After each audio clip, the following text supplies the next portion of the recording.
Olá a todos, bem-vindos a esse canal. Conforme o combinado, ontem eu gravei um vídeo, uma mensagem falando a respeito que eu traria hoje as respostas bíblicas daquelas perguntas, daquelas curiosidades, daquelas dúvidas, que algumas pessoas têm e que eu formulei algumas perguntas e hoje eu vou trazer as respostas de algumas dessas perguntas difíceis de responder. E nós temos a finalidade aqui, através dessa mensagem, é atender essa necessidade de algumas dúvidas que surgem na nossa vida, surgem realmente na vida, na caminhada com Deus. E eu venho trazer essas respostas, essas questões que são intrigantes na Bíblia Sagrada e que têm causado muita confusão, muitas das vezes, no meio de algumas pessoas que não conseguem entender esse texto, que isso está querendo dizer. Então, a primeira pergunta, eu até formulei aqui, talvez não vá estar do mesmo jeito que estava no vídeo, mas a primeira pergunta era o que a mulher de Jó, tinha falado para ele no texto de Jó, capítulo 2, versículo 9, que diz assim: Então sua mulher lhe disse, ainda retens a tua sinceridade, amaldiçoa a Deus e morre. A passagem bíblica, irmãos, de Jó 2:9 tem sido objeto de muita polêmica, controvérsia entre boa parte de estudiosos da Bíblia Sagrada. A pergunta é: o que a mulher de Jó disse a ele? Amaldiçoa a Deus e morre ou abençoa a Deus e morre? Essa dúvida, por incrível que pareça, não é sem razão e por isso não deve ser ignorada. Pois enquanto a maioria das nossas Bíblias em língua portuguesa traduz a expressão da mulher de Jó na referida passagem como amaldiçoa a Deus e morre, a Bíblia hebraica, a saber, traz uma expressão totalmente oposta. Assim está escrito na língua original. Ainda estás firme a tua integridade? Abençoa, louva, bendiga a Deus e morre. Diante dessa diferença, que está tão gritante entre o que está escrito na língua original e o que os tradutores das versões em língua portuguesa nos apresenta, surgem essas dúvidas. Então, será que houve um erro de tradução? Ou será que, como muitos dizem, a Bíblia foi adulterada? Ora, irmãos e irmãs, dúvidas e interrogações como essas e outras semelhantes surgem na cabeça de muitos, principalmente os amantes da palavra de Deus, e causam muita confusão, o qual, diante de tamanha dificuldade e aparente contradição, sentem-se fragilizados e com uma enorme sensação de impotência, pois a Bíblia não é um mero livro de literatura portuguesa, mas o livro sobre o qual a nossa fé está alicerçada. Enquanto isso, do outro lado, os críticos de plantão, sem perder a oportunidade, veem nessa dificuldade um bom motivo para tecer as mais impiedosas críticas às Sagradas Escrituras e, mais uma vez, tentar sem sucesso reduzi-las a apenas um livro repleto de lendas e, portanto, sem nenhuma credibilidade.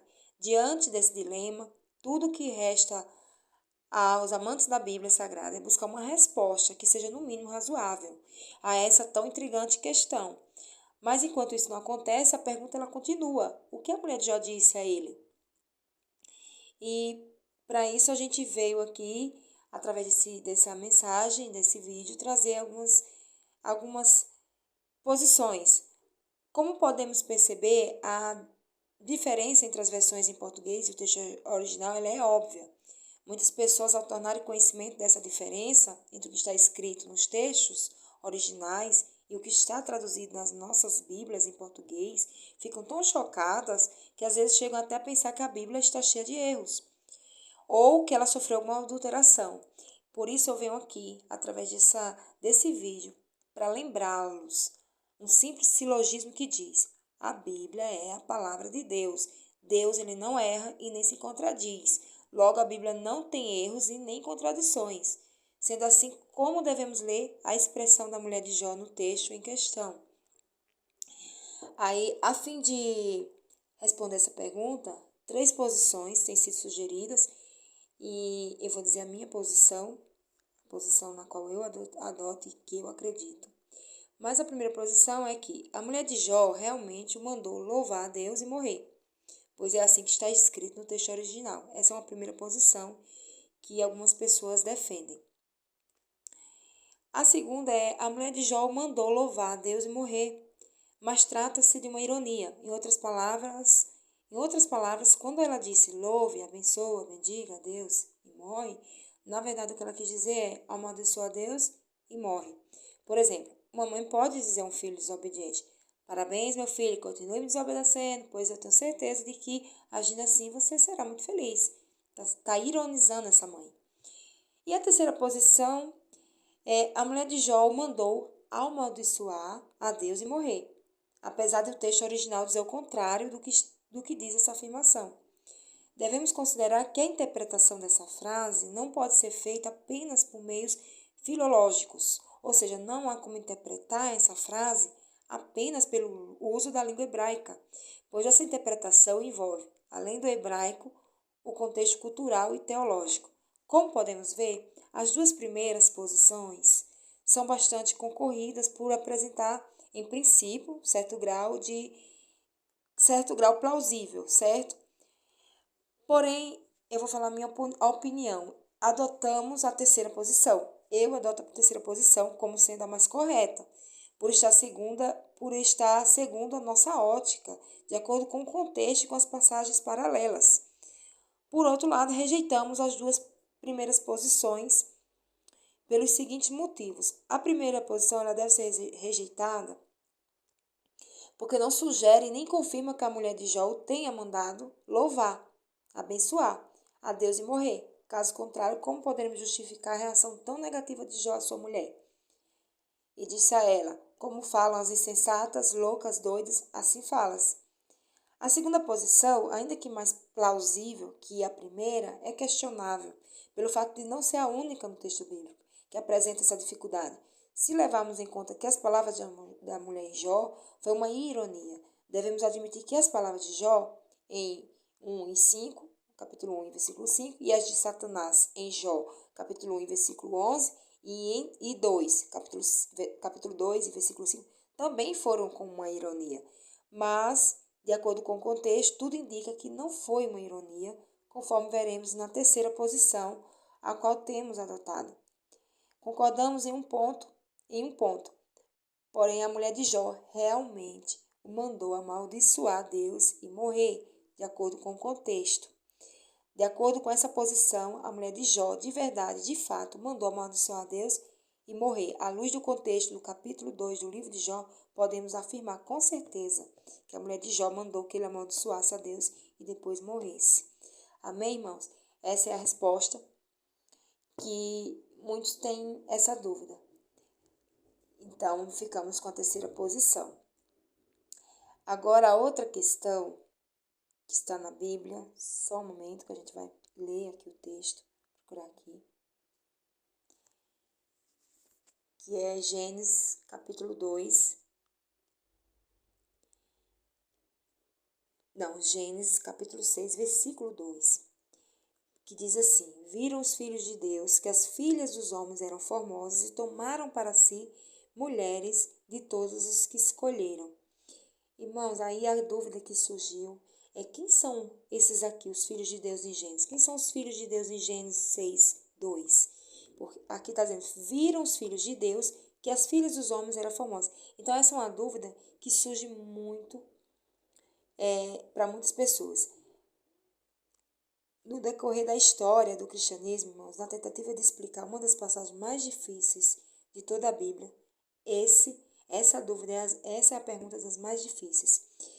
Pelo fato que de alguns teólogos, escritores, comentaristas, com uma visão pouco ortodoxa e total desrespeito às regras e os princípios hermenêuticos e exegéticos do ponto de vista bíblico, pelo caminho da heresia e da fábula, apresentam uma leitura diferente e fora do contexto, contrariando dessa forma a interpretação tradicional que vê os filhos de Deus, em Gênesis 6:2, como os descendentes da linhagem piedosa de Sete, dizendo que os filhos de Deus, alguns dizem que os filhos de Deus, nesse texto, em Gênesis 6:2, são os anjos caídos, que mantiveram conjunções carnais com as mulheres por meio das quais deu origem a gigantes, os Nefilins de Gênesis 6:4.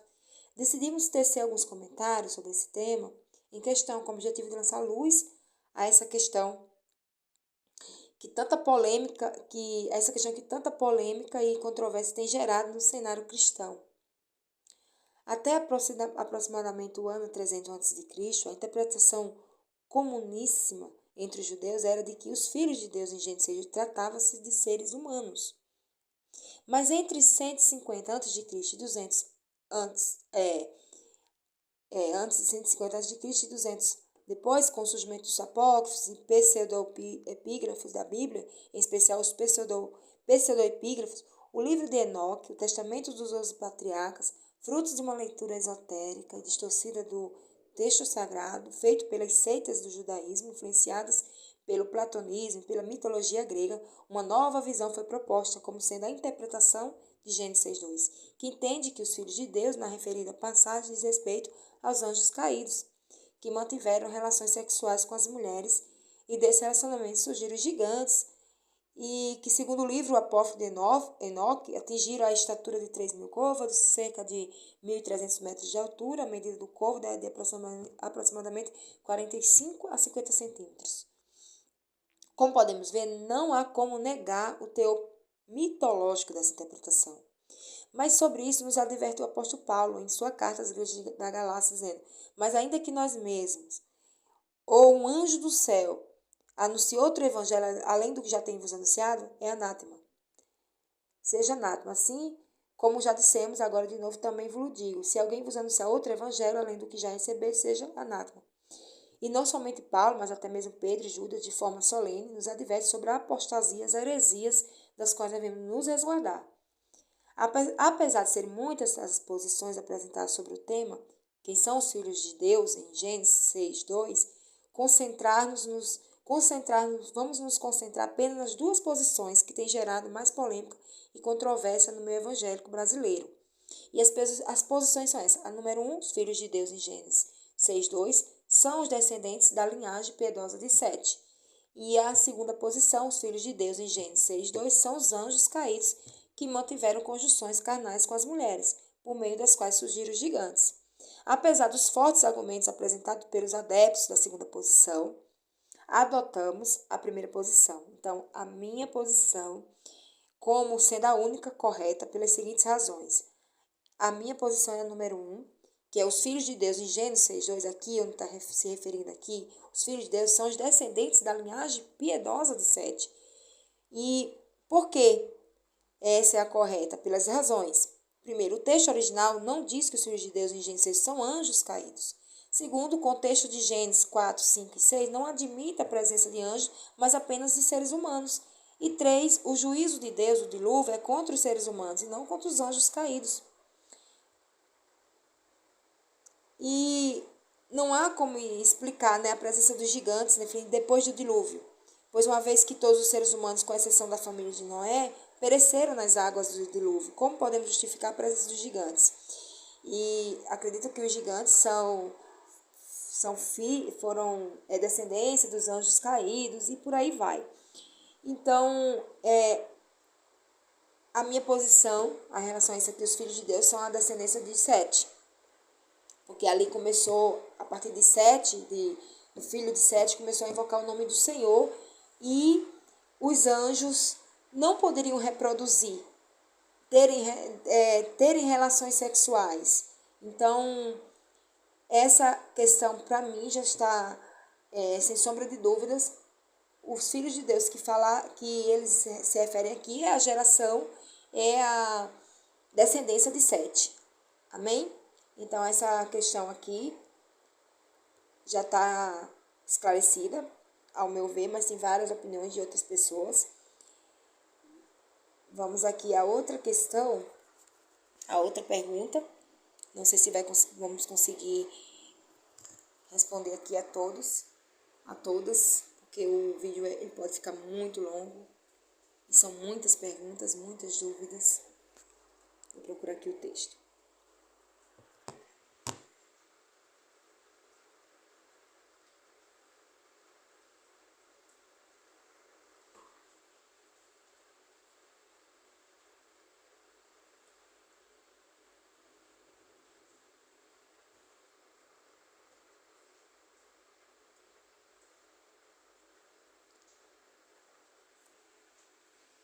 Aleluia, glória a Deus.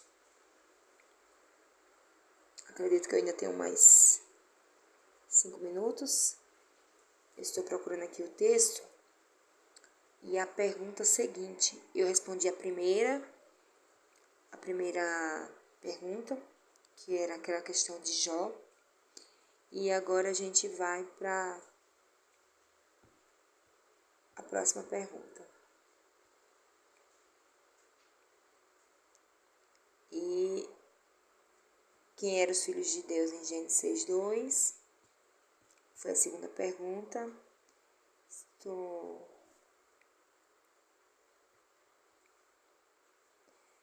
Porque são muitas questões e eu deixei separados aqui. E essa dos filhos de Deus, ela é muito, essa quem são os filhos, causa muito mesmo confusão para muitos, que até hoje não conseguem, muitas pessoas não conseguem responder essa questão. Para alguns é um texto, essa resposta seria muito longa, porque você teria que falar sobre os anjos, sobre muitos outros assuntos também, então ia levar muito tempo.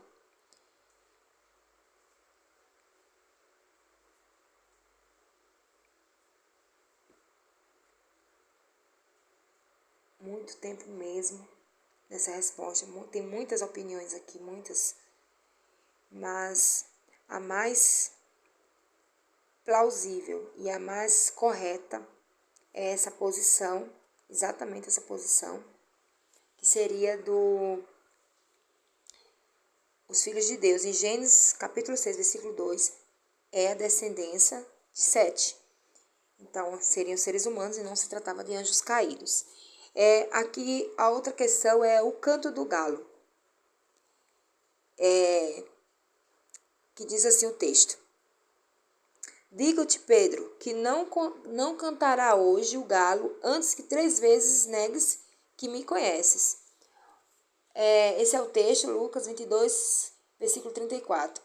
Em que consistia, amados e amadas, o cantar do galo referido por Jesus nos evangelhos?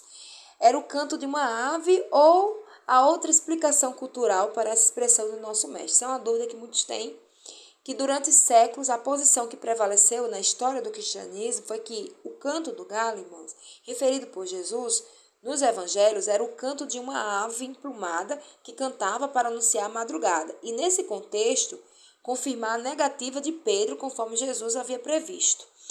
No obstante, após muitas pesquisas e muitas obras,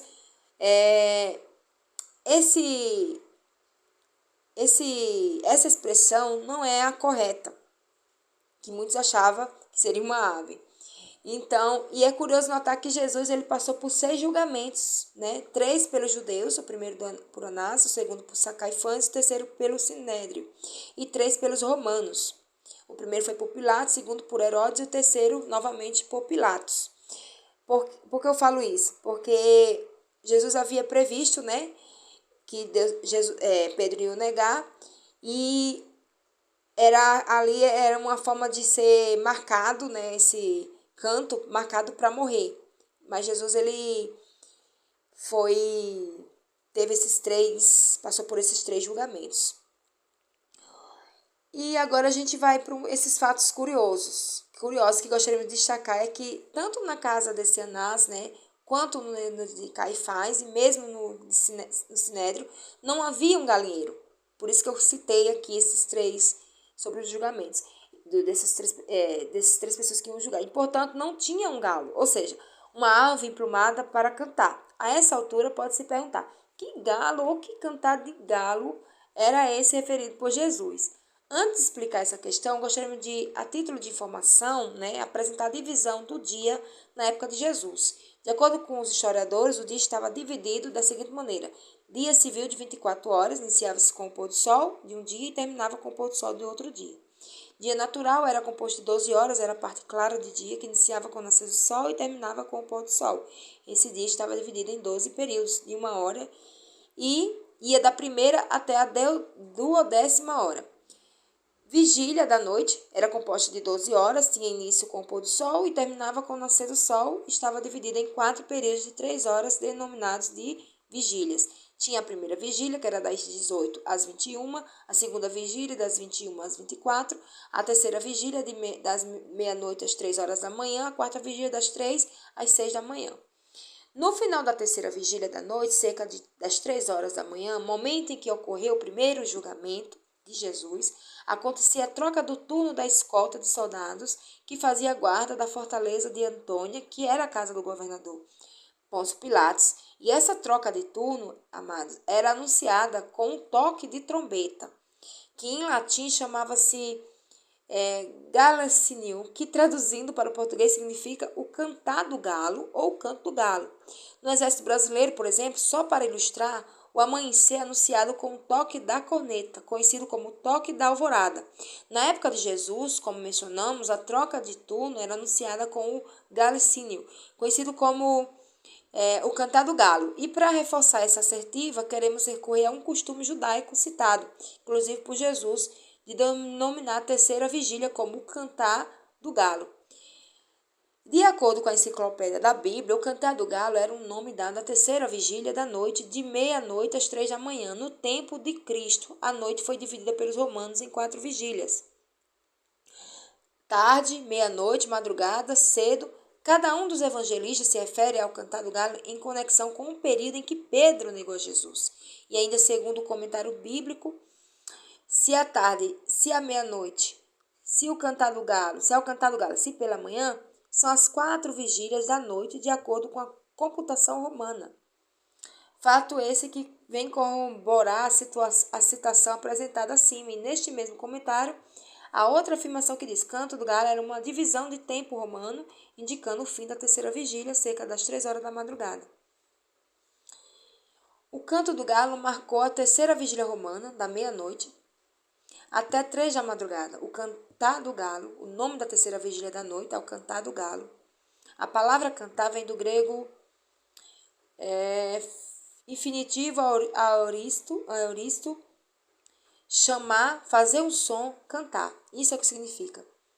Para encerrarmos a questão, gostaria de apresentar a tradução que Valdir Carvalho Luz faz acerca desse assunto em seu novo Testamento Interlinear. Antes, porém, apresentaremos a tradução de João Ferreira de Almeida, que diz assim: não cantará hoje o galo.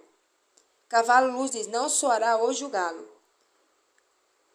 Portanto, diante das provas aduzidas, é razoável supor que o cantar do galo referido por Jesus nos evangelhos, longe de ser um canto de uma ave, era o toque da trombeta dos soldados romanos que anunciava a troca de turno da escolta que fazia a guarda da fortaleza de Antônia, que acontecia no final da terceira vigília da noite.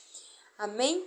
Então, aí a pergunta também é quantas vezes o galo cantou, uma ou duas. De acordo com Mateus 26:34 e Lucas 22:34, parece que o galo cantou apenas uma vez, mas de acordo com Marcos 13:35, temos a impressão de que foram 2 vezes. Mas, afinal, quantas vezes o galo cantou, uma ou duas? A resposta: como pode ser visto no artigo anterior, no que eu falei, apresentado nesse livro, o canto do galo, referido por Jesus nos evangelhos, não se trata do canto de uma ave, mas sim do toque da trombeta do soldado romano, que anunciava a troca de turno dos soldados que faziam a guarda da fortaleza, no final da terceira vigília da noite. Mas a pergunta é quantas vezes cantou o galo. Antes de respondermos essa pergunta, gostaríamos de desvendar um mistério que envolve a palavra galo. Se o cantar do galo não era o canto de uma ave, fica óbvio de que o galo poderia ser qualquer coisa, menos uma ave. Seguindo uma simples lógica de raciocínio por inferência, podemos deduzir que o galo em questão era o trombeteiro. Não era um galo, mas sim um tocador de trombeta. Agora a pergunta, uma ou duas vezes? Visto que Marcos estava escrevendo para os romanos, é bem possível que ele tivesse essa informação adicional, ao passo que os demais evangelistas não a tivessem, ou que eles acharam interessante registrar apenas o último toque da trombeta, quando então Pedro já havia negado o Senhor Jesus. É importante ressaltar que nem Mateus e nem Lucas estavam afirmando que o galo iria cantar uma só vez. Muito pelo contrário, eles apenas afirmam que o galo cantaria. Esse tipo de aparente contradição, longe de pôr a Bíblia em discreto, apenas o confirma como verdadeira palavra de Deus. pois isso mostra de forma clara e inequívoca que nada foi combinado entre eles, pois os autores eram livres, independentes um do outro. Ademais, a Bíblia é como um corpo humano, as partes estão interligadas e por isso se complementam. Como poderíamos saber que a ausência de chuvas determinada pelo profeta Elias em 1 Reis 17 seria de 3 anos e meio, e se Tiago, centenas de anos depois, não nos dissesse.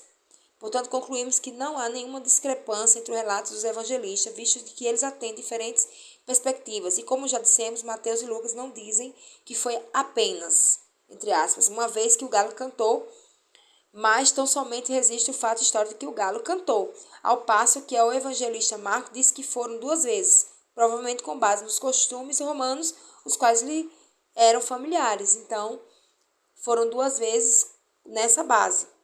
Amém? Quantas tribos havia em Israel? 12 ou 13. É muito comum ouvirmos as pessoas afirmarem que o número das tribos de Israel consiste em apenas 12.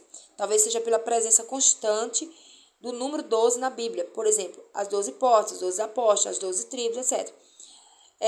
Não obstante, se fizermos uma pesquisa mais detalhada acerca desse assunto, perceberemos que a Bíblia apresenta um total de 13 tribos e não de 12, como tradicionalmente é divulgada. A origem das tribos. As tribos de Israel, em princípio, tiveram origem no nome dos 12 filhos de Jacó, que posteriormente teve seu nome mudado por Deus para Israel. Jacó, ou Israel, teve 12 filhos com suas 2 mulheres, Raquel e Lia, e com as suas 2 concubinas, Bila e Zilpa. Seguindo uma ordem cronológica, os filhos de Israel estão assim dispostos na Bíblia Sagrada. Os filhos de Lia, ou Leia, Rubem, Simeão, Levi e Judá. Os filhos de Bila, Dan, Naphtali. Os filhos de Zilpa, Gad e Assé. Os filhos de Lia, Leia, Issacar, Zebulon. Os filhos de Raquel, José e Benjamim. E eram 12 os filhos de Jacó. Os filhos de Leia, Rubem, o primogênito de Jacó, depois Simeão e Levi. Judá, Issacar e Zebulon, os filhos de Raquel, José e Benjamim, os filhos de Bila, serva de Raquel, Dan e Naphtali, os filhos de Zilpa, serva de Leia, Gad e Assé. Estes são os filhos de Jacó que lhes nasceram em Arã. A origem das 13 tribos. Apesar do nosso estudo acima apontar para 12, é importante salientar que José teve 2 filhos, a saber, Manassés e Efraim, os quais, após a sua morte, deram origem a outras 2 tribos, a saber, a tribo de Manassés e a tribo de Efraim. Ora, a contagem é muito simples. Se o número das tribos de Israel, em princípio, eram 12, conforme ficou provado acima, incluindo a de José, com a morte deste, esse número caiu para 11. Mas aconteceu que, conforme mencionamos seus 2 filhos, Manassés e Efraim, passaram a ser contados como tribos em seu lugar, o que fez com que o número subisse para 13 tribos. Lista de todas as tribos de acordo com Números capítulo 1. Rubem, Simeão, Levi, Judá, Issacar, Zebulon, Manassés, Efraim, Benjamim, Dan, Naphtali, Gad e Assé.